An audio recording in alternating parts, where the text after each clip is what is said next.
What is going on, guys? It's Wraith here, back with another video. Now, unfortunately, this video will be going out a little bit late, and I'm sorry about that. I've tried to export this video 3 times, and for some reason, it just has not happened, and it's getting super frustrating. So hopefully, if you guys are watching this now, it finished exporting and it actually worked. So sorry about that late upload. I apologize, but hopefully you guys enjoy this video and I make it up in this video by explaining how to win more early games fights. Now, early game fights are so important because basically they can set you up for the rest of the match. For example, if you're only rocking like a common AR, maybe a common tac, and no mobility or anything like that, if you fight someone right off the bat, you never know. They could have a golden combat, a rift to go, a couple launch pads, extra big pots, or whatever it is, right? So basically, it's very important to win early game fights, also because it can net you like 2 to 3, even 4 or 5 kills, depending how many people are off the bat and land with you, and that just helps overall with points for arena, and World Cup games, and obviously if you're just playing pubs, it doesn't really matter getting kills, but it is nice. So it's very important to actually win early game fights. Sets you up for the rest of the match and actually can give you good points if it's in a tournament play style. But yeah, so let's get into this video. The first part is going to be basically about tips from solos and duos that you can use for both of them. Then I'm going to be talking about just purely solo tips and then duo tips. So if you guys are looking forward to that, make sure you smash the like button and stick around for all of it. Now let's get started.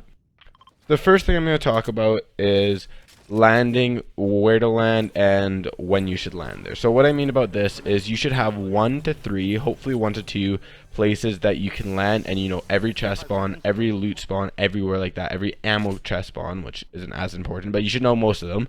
And basically you want to have 1 to 2 spots where you can land consistently. You trust yourself landing, you know where to land, you know which building is your favorite.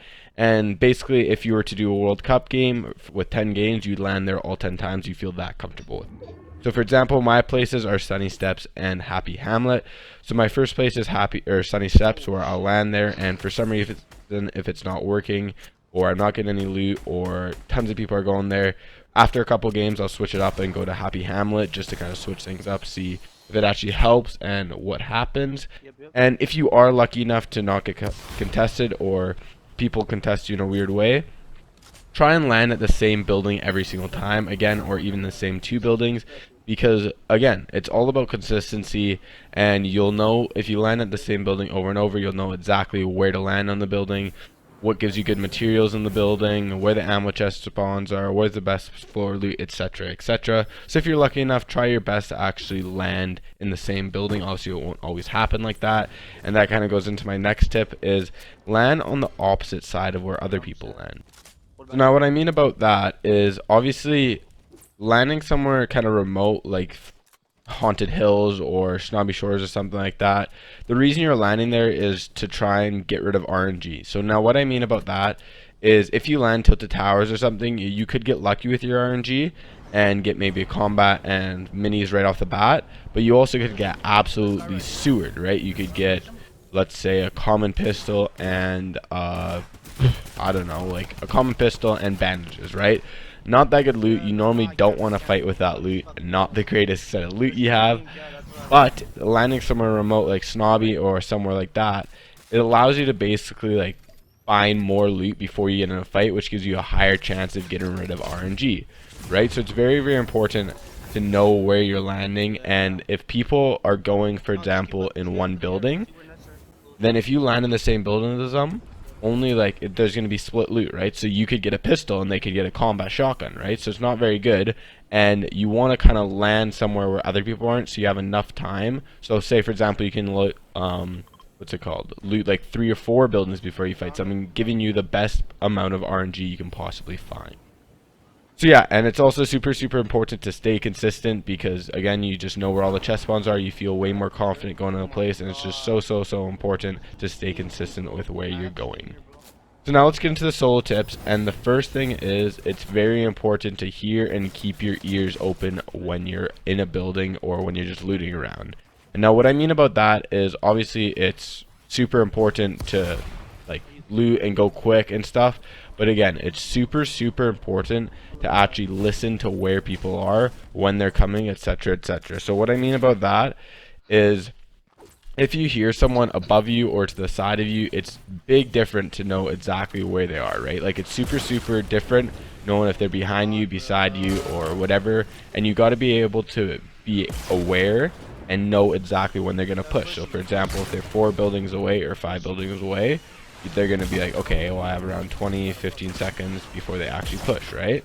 Then you have a little bit of time, you can save up, know exactly when to fight, decide if you want to leave, decide if you want to fight, right? So it's super important to know exactly where they are, listen, know if they're above you, know if you're behind you, know if they're on the staircase, so you can pre-aim, whatever, right? And the next thing I'm going to talk about is knowing if you can actually fight. Now this one's a big one, and again, this kind of goes back to RNG, but let's say you only have a pistol and bandages. Do you really want to fight someone that could possibly have 100 shield and a combat and even a drum gun? No, probably not, right? So you want to take your time. You want to see if you can find more loot or what's kind of going on, because basically if you fight someone with an absolute horrible loadout and no shield, you're more than likely not going to win the fight, right? So obviously you need to know when to take a fight and when to run away. There's no shame in running away if you're not ready and prepared for the fight. Kind of a checklist I make sure I have is, I try and make sure I have at least 50 shield, a shotgun, or an SMG, and then I'm feeling a little bit more confident, and around 200 to 250 mats, and then I'm confident taking an early game fight. If I'm missing any of those, I'm pretty like shaky about taking a fight, and I'd rather not. But again, it's all up to you. I'd say find your own checklist that works for you. Now next thing I'm going to talk about is duo tips. Now duo is a little bit more in depth, and it's a little bit harder because you got to work more on communication, which I'll talk about in a bit, and it's a big deal. But the first kind of tip I can give you guys is assign roles to each other. So for example, my partner, whenever we're landing at Happy, for example, his job is to look at factories and the ball spawns to see if anyone's landing factories or if anyone's landing balls, and calling out to me if where the people are going, how many people are going factories, how many people are going balls, how many balls there are, etc, etc, and even how many people are coming to Happy or wherever we're going, right? My job is to look into Happy, see where people are landing in Happy, where we can land, and mark where we can land. That's my only job, but it's very important to have specific jobs that you guys are both ready to do. You don't have to communicate about it in game who's going to do what, because you guys already know. It's super helpful. Not many teams do this, but trust me, it is really worth it, and you can actually do pretty well if you do this kind of tips, stuff like this. The next thing I'm going to talk about is communication. Now this is so I can't even stress it, important. But it's so important to know exactly where your teammate is, what he has, and who's around him. There's a huge difference between your teammate having a golden combat and a pistol, while you have a golden combat, full shield, drum gun, etc, etc. Right? So if you have a golden drum gun and a golden combat and a drum gun, and all they have is a common AR, probably drop them one of them, right? It's a duo team. 2v2 is way better than you 1v2ing them when all they can do is just spray with an AR, right? It's also super important to communicate with your partner and be like, okay, is there anyone around you? Because if there is, you got to be aware of that. You got to know, okay, do you need help? Because if someone's around you and you just don't say anything, and then they start to push you, like, oh my god, someone's pushing me, well, by that time it's going to take your partner, if he's split up a little bit, like 30-45 seconds to come towards you, right? So you want to be communicating, oh my god, someone's next to me, someone's in the next building, and they'll be like, okay, cool, good to know, and then you're good to go, right? If you say, okay, is he pushing you? And you'll be like, no, I'm good, then you're good to go. If he's pushing you, say it right away so they know exactly when to do it, and then it's easy to go, right? You want to be communicating all the time. Next thing about communication is make sure you're looking for your partner's guns and communicating what you need. For example, if, like I said, if your partner only has a common SMG and you already have a shotgun, keep your eyes open for another shotgun. If you find one, either let him know or actually just even mark it for him, make it pretty easy for him. Let him know somehow, or pick it up for him, that you have a combat or a pack or whatever it is. Because again, if he's looking for attack when you've already ran over two, kind of bad communication, right? You always want to be able to know that your partner's looking out for you and that he finds your guns, right?